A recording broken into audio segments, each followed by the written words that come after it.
Eu primeiro queria agradecer o convite que o Fábio me fez para participar desse evento. O que tem, assim para mim tem uma dimensão pessoal muito importante, assim, né, o trabalho da Carolina de Jesus, que eu li não muito tempo atrás, assim, né, uns 10 anos atrás, assim, ele é muito importante na minha trajetória, assim, virou uma leitura quase que obrigatória para boa parte dos meus alunos ao longo dos cursos, assim, eu sempre solicito isso. De certa forma, eu tenho uma trajetória acadêmica que começa na psicologia, né, mas migra para outras áreas. Assim, é uma tradição bastante interdisciplinar. Então, eu estou agora na ciência política, mas nada garante que é o meu lugar de chegada, mas é um dos lugares aí em que eu estou trabalhando. Então, eu também tenho essa coisa de que o debate que eu faço sobre a questão racial, né, em diferentes aspectos, assim, ele começou lá na psicologia, na graduação. Eu também cheguei a fazer um mestrado na psicologia e depois foi migrando para outros temas. Assim. Então, eu penso que voltar né, e debater dentro desse campo, que é a psicanálise, que é a psicologia, e dentro do UFMG, que é o lugar onde eu me formei e agora voltei como professor recentemente, também é bastante interessante. Assim. E aí, quando eu estava, né, pensando sobre a minha fala e preparando um pouco um texto, assim, qual que era o sentido que eu queria trazer para isso? Assim, eu peguei meio que o tema mesmo do evento, né, que é como é que as leituras sobre o racismo, a partir da Carolina de Jesus, a partir do Quarto de Despejo, e comecei a pensar. Eu voltei lá no texto, reli, e fiquei pensando como é que a gente tem uma leitura enviesada do trabalho dela e como isso, muitas vezes, demonstra, revela, né, desvela de uma maneira muito clara como é que o racismo perpassa os nossos entendimentos sobre determinados temas, determinados autores, autoras. Né? Então, tem cânones e questões que são importantes da gente retomar, pensando o racismo como esse elemento que, de certa forma, é instituinte, né? E aí que eu estou tentando chamar aqui, que é o pecado original da condição sociojurídica brasileira, assim, né? E que isso se revela muito na leitura que a gente faz da Carolina de Jesus. Eu tinha trazido uma imagem, não precisa nem mostrar, mas assim, recentemente houve uma polêmica em torno de uma passagem do livro do Benjamin Moser, que é um biógrafo da Clarice Lispector, em que ele faz uma comparação entre a Clarice Lispector e a Carolina de Jesus. Então, ele pega uma imagem das duas, num evento literário qualquer, e aí ele usa a seguinte frase, que eu vou citar para vocês, é um grande exemplo do que eu quero discutir. Ele vai dizer assim, numa foto, ela aparece de pé, ao lado de Carolina Maria de Jesus, negra, que escreveu um agoniante livro de memórias da pobreza brasileira, Quarto de Despejo, uma das revelações literárias de 1960. Ao lado da profundamente linda Clarice, com a roupa sob medida e os grandes óculos escuros que a faziam parecer uma estrela de cinema, Carolina parece tema fora de lugar, como se alguém tivesse arrastado a empregada doméstica da Clarice para dentro do quadro. Então, essa é a frase que ele usa para descrever a experiência de encontro de duas escritoras brasileiras de grande importância, né? E aí, o ponto dele é dizer que a história de vida da Clarice Lispector, né, então, né, desde a passagem da fuga, de fugir da experiência do nazismo até chegar ao Brasil, era uma experiência de ainda mais carência, pobreza e desalento do que a experiência da Carolina de Jesus. Mas revela, né, muito do que ele quer dizer sobre raça, gênero e classe nessas frases. Quando a polêmica surge, ele diz, houve um problema de tradução, tipo, eu não disse ou eu não quis dizer o que eu quis dizer. Eu até tenho a versão do livro em inglês e, tipo, não me parece que é um problema de tradução, é um problema de leitura mesmo da imagem dessa mulher, nessa Carolina de Jesus, que né, uma mulher negra só pode ser uma empregada doméstica. Né, uma mulher negra, mesmo que ela escreva, tipo, ela não é um cânone literário. Então, você tem uma outra questão que eu quero pensar aqui, que é como nós, negras e negros, somos entendidos numa sociedade. Por isso eu acho, né, dessa coisa do pecado original brasileiro que eu quero apresentar, que tipo, há sempre uma tendência a exigir de nós o retorno a uma imagem estereotipada de pertencimento. Né? Quer nós queiramos nos fixar a essa imagem, quer não. Então, tipo, existe uma coisa, assim, e aí, que é diaspórica, ela não é necessariamente tipicamente brasileira, mas você encontra em outras sociedades racialmente multifacetadas e que a experiência da escravidão foi importante, em que a interpretação sobre o lugar do negro, a interpretação sobre a multiplicidade das nossas identidades, experiências, assim, tipo, ela é muito marcada por aquilo que as pessoas brancas falam sobre nós, sobre aquilo que elas construíram sobre nós. E, inclusive, os nossos lugares de fala, muitas vezes, são marcados por isso. Assim, se você pega, e aí pegar o exemplo da Carolina de Jesus mais uma vez para trazer isso, assim, se você pega Quarto de Despejo, depois Casa de Alvenaria, Memórias de Bitita e outros textos que ela publicou, assim, ela se vê como uma escritora, ela se interpreta como uma escritora e ela tem uma preferência pela poesia. Né? Então, o tempo todo ela está marcando o lugar dela como uma pessoa que tem uma contribuição a dar à literatura. Mas ela é o tempo todo instigada a voltar para aquela mulher que escreveu uma memória da pobreza, da carência e da fome. E que é aquele espaço que é o espaço legitimado para ela para falar sobre o que ela pode falar com propriedade. Então, ela não pode se arvorar o direito de ser poeta, porque o lugar dela é o lugar da carência, é o lugar da ausência, é o lugar da fome. Mas quando ela está falando de fome, quando ela está falando de carência, tipo, mesmo lá no Quarto de Despejo, na realidade ela está falando de uma experiência de vida crítica, né? Tem uma experiência da criticidade ali, de mostrar como, né, dimensões sociais, dimensões históricas a colocaram naquela posição. Ela não é aquela posição que parece que as pessoas querem que ela esteja. Então, existe também, né, essa confusão ou essa insistência do racismo em posicionar as pessoas negras numa condição que é dilemática. Né? O Du Bois, que é um sociólogo norte-americano, é o que ele chama do dilema da dupla consciência, que significa que sociedades marcadas pela experiência da escravidão, em que o racismo é um elemento central, as pessoas negras são vistas, elas são partícipes integrais da sociabilidade desses Estados-nação. Então, você não poderia ter a formação de um país como o Brasil, como os Estados Unidos, sem a grande importância, influência e trabalho dos negros vindo da diáspora, mas, ao mesmo tempo, eles são sistematicamente levados à margem da esfera pública das sociedades. Então, eles não são intérpretes. Né? Quando você pega o que é a literatura brasileira, ela não inclui pessoas negras, a não ser como personagens, e personagens estereotipadas. Ou se inclui, você pode pegar alguns poucos exemplos, né? Machado de Assis, que é um exemplo canônico, você pode me dizer, mas que ele vai sendo embranquecido e a dimensão racial que já estava presente em vários dos seus textos e interpretações críticas sobre isso, elas são tipo apagadas ao longo do tempo. Né? Em vários momentos em que você... Há poucos anos atrás, houve uma propaganda comemorando algum momento importante da história do Machado de Assis, e as imagens que se tinham dele eram de uma pessoa branca. Então, você tem também um processo contínuo de revisitar essas pessoas e dizer que elas eram pessoas negras. Porque, senão, com o passar do tempo, a negritude delas é deslocada em torno de uma experiência que seria, sei lá, uma experiência universal, portanto, uma experiência branca.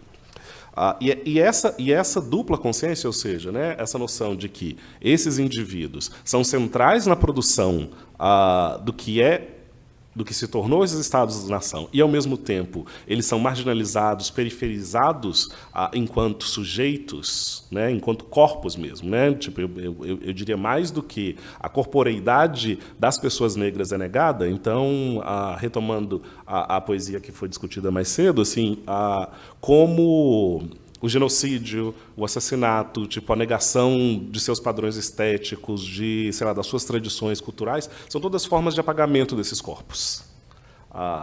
E que, quando as pessoas irrompem e dizem, tipo, nós existimos, nós queremos falar a partir desse lugar e queremos falar para além desse lugar, também tem uma espécie de enclausuramento.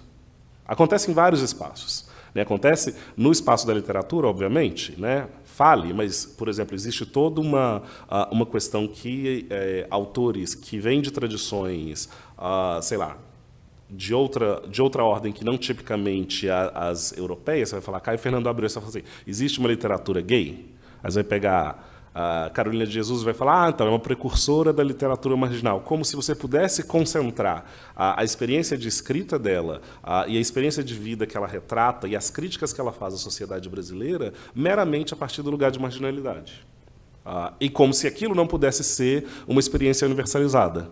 A experiência de carência que está sendo discutida, de falta, ela pode ser entendida como carência material, ela pode ser entendida como dificuldades de procurar alimento, de criar os filhos, de conviver com a desumanização, mas ela também é uma experiência universal. Né? A carência, tipo, a falta, ela é uma experiência universal, tipo, independentemente de você ter vivido a fome ou não. Então, acho que essas são questões centrais para a gente pensar, e que muitas vezes o deslocamento está ali. Uma outra dimensão, assim, né?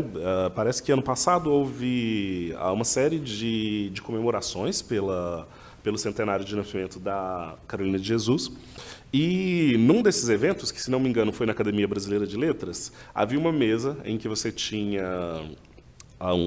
não lembro o nome da pessoa, e você tinha uma... E aí essa pessoa que estava apresentando, um homem branco, ele vai então falar da importância do legado da Carolina de Jesus, mas ele termina por dizer, não é literatura. Porque se o que ela escreve, do jeito que ela escreve, é literatura, então qualquer coisa é literatura. Também existe isso que... De novo, né, trazendo para essa noção que eu estou trabalhando aqui da ideia, né, da importância desse legado do nosso pecado original, de que, a não ser que você siga os padrões eurocentrados de escrita, noções universalistas de escrita, o que você faz não é literatura. Me relembra também a Chimamanda Adichie, que é uma escritora nigeriana relativamente conhecida hoje em dia. E há uns anos atrás, ela aparece num vídeo que é Os Perigos da História Única, em que ela vai falar isso, ou seja, em que lá no início da vida dela, em que ela começa a escrever, aos 7, 8 anos de idade, ela começa a escrever sobre pão de gengibre, e as figuras da literatura inicial que ela escreve são figuras brancas, e a alegria de ver o sol, e vários temas que remetem à experiência da Inglaterra, dos Estados Unidos, que era da onde ela importava a literatura que ela reproduzia nos seus escritos. Mas que, lá na Nigéria, não fazia sentido, por exemplo, se alegrar pela vinda do sol, porque o sol está ali todos os dias, assim como está para nós, né, no Brasil. Ou que o tipo de alimento, as coisas que eram significativas e significantes para as pessoas daquele país, também não eram aquelas tipicamente europeias ou norte-americanas, mas que, né, tipo, a colonização e a experiência de designar tal experimento literário, tal experimento social como universal, quase sempre branco, remete no modo como nós nos inscrevemos e como nós nos escrevemos no mundo, independentemente da nossa posição. E aí, romper com essas barreiras, tipo, exige muito. No caso da Carolina de Jesus, e é um caso dilemático de muitos profissionais, autores, autoras negras também em vários campos, que é romper quase sempre implica em uma aceitação ou uma visibilidade temática, mas que depois ela é meio que retirada. Né? A trajetória da Carolina de Jesus demonstra muito isso. Assim, você tem um boom com o Quarto de Despejo, né? Ele é relativamente sucesso. Ele é um sucesso bastante grande logo de início. Assim, me parece que em poucas semanas já havia vendido 10 mil cópias, o que é uma quantidade expressiva ainda hoje no Brasil. Imagina nos anos 60. Foi traduzido para 13 ou 14 idiomas, se não me engano. E no momento em que ela escreve o seu segundo livro e passa a escrever outros livros e tenta deslocar da tradição, né, de carência, de marginalidade, faz uma crítica, inclusive, a essa própria visibilidade que é dada a ela, que é tipo essa visibilidade exotificada. Então ela vai dizer, existem outras coisas sobre as quais eu tenho competência para falar e sobre as quais eu quero falar, mas ninguém quer me ouvir. Ela é esquecida. Então, por muitos anos, não se fala sobre Carolina de Jesus, não se leem os textos dela. Por exemplo, eu, né, me formei aqui na UFMG, acredito, acho que foi 2004, e não me recordo, por exemplo, de ter ouvido ao longo do período que eu estive na universidade falar sobre a literatura de Carolina de Jesus, né, ou sobre sequer a experiência dela. Na realidade, fui conhecer a Carolina de Jesus quando eu estava fazendo doutorado sanduíche nos Estados Unidos. E eu acho que esse também é um jeito interessante, como nós brasileiros, às vezes, lidamos com o nosso próprio cânone, que eu fui para os Estados Unidos e fui convidado pelo meu orientador a dividir com ele uma disciplina que chamava Sociologia do Brasil.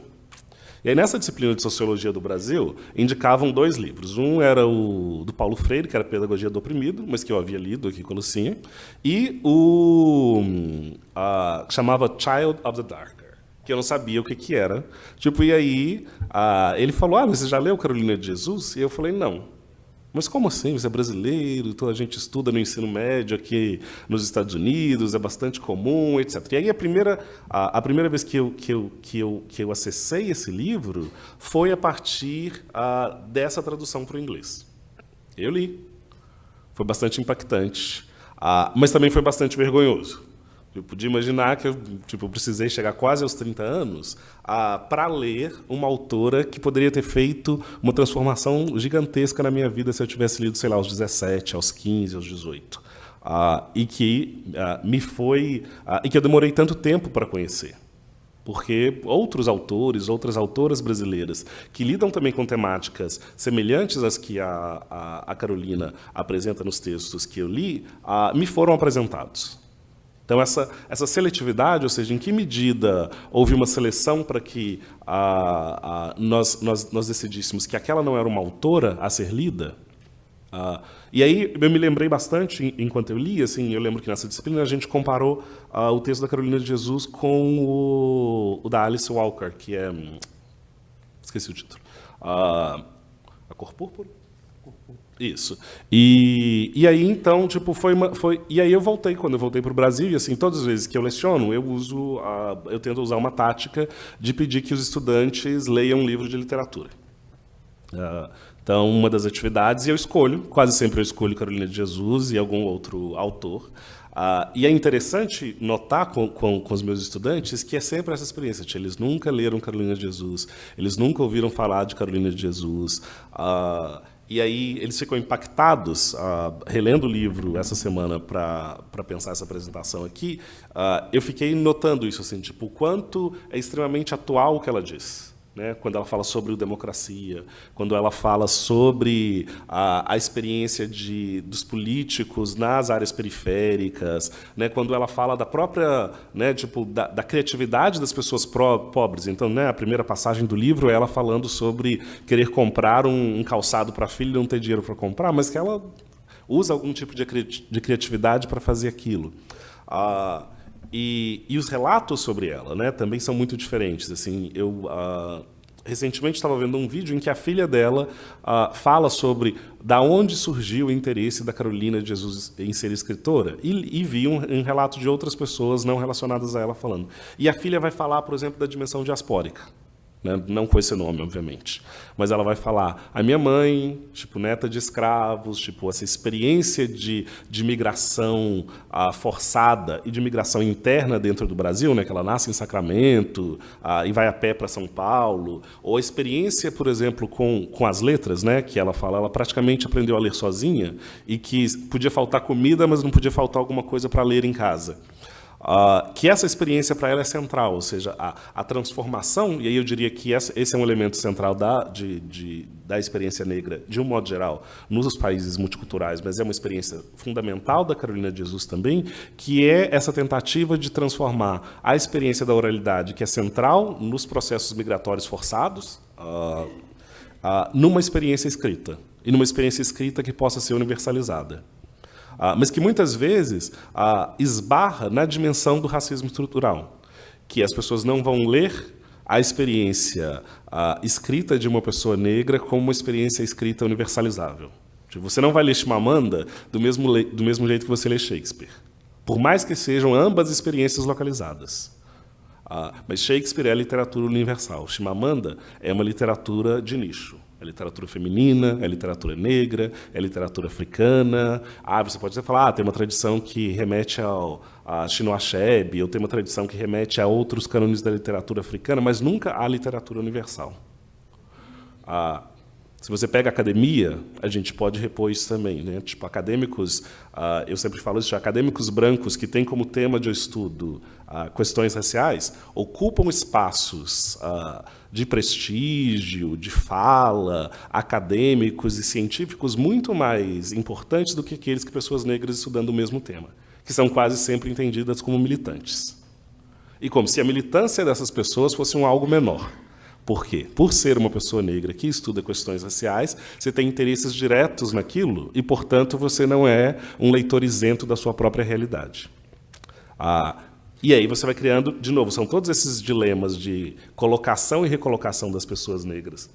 Dentro desse dilema de posicionamento sociojurídico, que é a destituição da centralidade desse corpo e a recolocação dele às margens. Tipo, acontece da passagem da experiência do genocídio da juventude negra pobre até aqueles que resolvem também ocupar outros espaços e falar a partir de outros lugares. E que vai criando grandes questões para esses indivíduos, assim, primeiro, pessoalmente, que são sobre o alto valor, né, sobre se de fato o que eles estão falando faz sentido, porque o alto custo de falar sobre aquilo e não ser reconhecido pelos pares e não ser ouvido pelas pessoas que você gostaria que te ouvissem, talvez sejam altos demais. O medo de, por exemplo, ser taxado como alguém que está meramente falando a partir da própria experiência, mas que não está transformando isso ou trazendo isso para uma dimensão maior. Então, essas são algumas questões, ou como, por exemplo, autores que fogem disso, e a gente tem isso na tradição brasileira de vários exemplos. Vou usar dois exemplos. Assim, Guerreiro Ramos, na sociologia, que é um autor que lá nos anos 50, 60, meio que competia com Florestan Fernandes sobre a paternidade em relação à sociologia brasileira, e que debatem basicamente temas muito semelhantes, né? Eles estão debatendo a centralidade da questão racial, eles estão, a partir de perspectivas marxistas, discutindo qual que é o dilema de classe, qual que é o dilema de fundação da sociedade brasileira, mas o Florestan Fernandes é leitura integral, universal da sociologia. Você não passa pela sociologia sem ter lido Florestan Fernandes. Se alguém, né, não sei quais são as áreas de formação das pessoas, assim, mas imagino que na psicologia, pelo menos na minha época, ainda tinha alguma formação em sociologia, a gente não passa pelo Guerreiro Ramos. Ou mesmo quando eu fui para o doutorado, o Guerreiro Ramos é um leitor marginal. A Virginia Bicudo, que recentemente tem sido revitalizada na psicologia, porque ela é se não a primeira, não, provavelmente é a primeira autora a escrever uma dissertação de mestrado sobre o tema da questão racial na psicologia. Quer dizer, ela fez na sociologia inicialmente. Mas o texto da Virginia Bicudo era um dos textos que integravam o projeto Unesco, o projeto da onde tem o protagonismo do Florestan Fernandes e o debate da Escola Paulista sobre a questão do debate racial. Mas o texto da Virginia Bicudo ele é completamente esquecido até o final dos anos 90. Você tem, num primeiro momento, a transformação dessa dissertação em livro, mas que ela circula pouco pelos meios acadêmicos. E, mais recentemente, muito fruto do ativismo de mulheres negras, e, sobretudo, desse jovem feminismo negro, a partir da universidade também, é que você tem uma tentativa de trazer a influência da Virginia Bicudo para o debate racial brasileiro. Um outro debate tem sido sobre a importância que ela tem para a psicanálise. Então, eu conheço Viviane, que foi uma estudante de psicologia aqui da UFMG, que agora faz doutorado na USP. E a Viviane começou um projeto discutindo exatamente isso, né? Por que não se fala da Virginia Bicudo na psicanálise? Parece que ela foi uma das fundadoras de uma organização importante da psicanálise, trabalhou muito nessa área por muitos anos, mas que o que ela falou sobre isso, aonde ela transitou, meio que ficou esquecido. Então, isso que acontece, né? E aí, com a Carolina de Jesus, é um exemplo da experiência de vida dela, ou seja, tipo, é uma visibilidade dentro de um determinado espaço, muito bem organizada e que, de certa forma, não causa muitos problemas para as pessoas que querem esse tipo de visibilidade, ou seja, muito, olha como ela é carente, sofria, etc. Mas quando ela fala de nós e quando ela fala para nós de outros lugares, nós não queremos ouvir. Acontece com ela, mas acontece com outras pessoas também.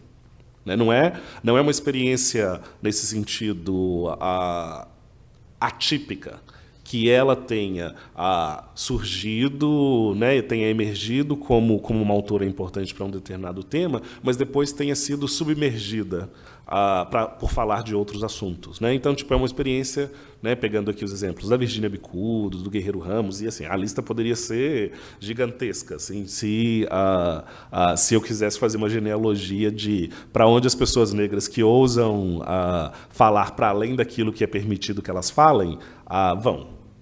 E, no fundo, tipo, acaba que é uma experiência muito comum de esquecimento de quase todas elas. Né? E de uma tentativa constante das outras gerações de pessoas negras de retomar essas pessoas e dizer há algo que a gente está dizendo hoje em dia que já foi dito antes, mas que vocês simplesmente se esqueceram de ouvir, de prestar atenção. Então, eu penso que a importância, né, um pouco para encerrar, assim, o que eu quero dizer, assim, a importância de nós lermos Carolina de Jesus, e aí eu acho que é importante talvez começar pelo Quarto de Despejo, mas que a gente precisa transcender, ultrapassar e ir para as outras leituras do que ela faz e entender ela nas suas próprias palavras, ou seja, tipo, ela não quer ser uma pessoa que escreve a memória da pobreza, a memória da carência, mas ela quer ser uma escritora.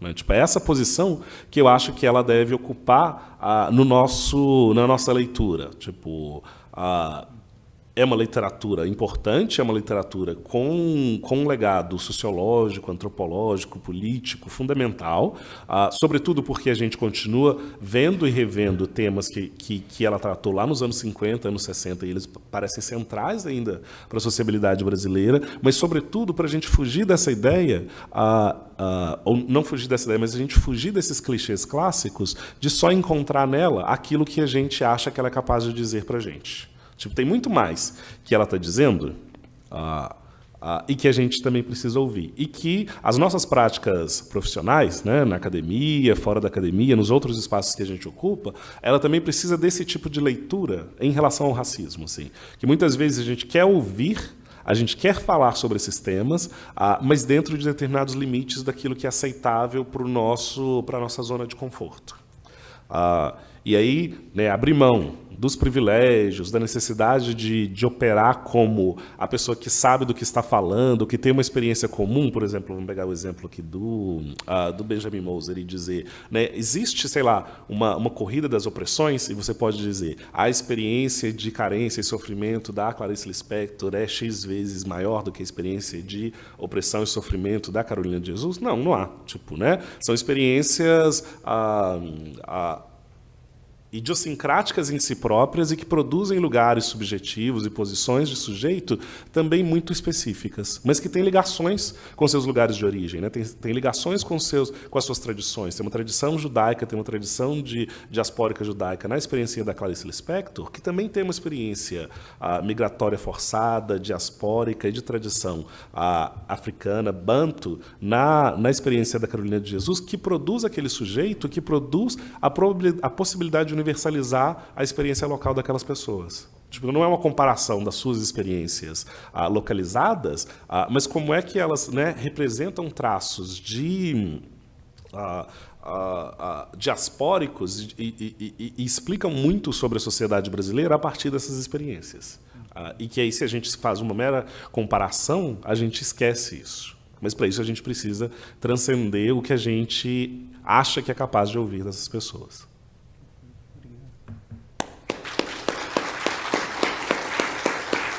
Tá.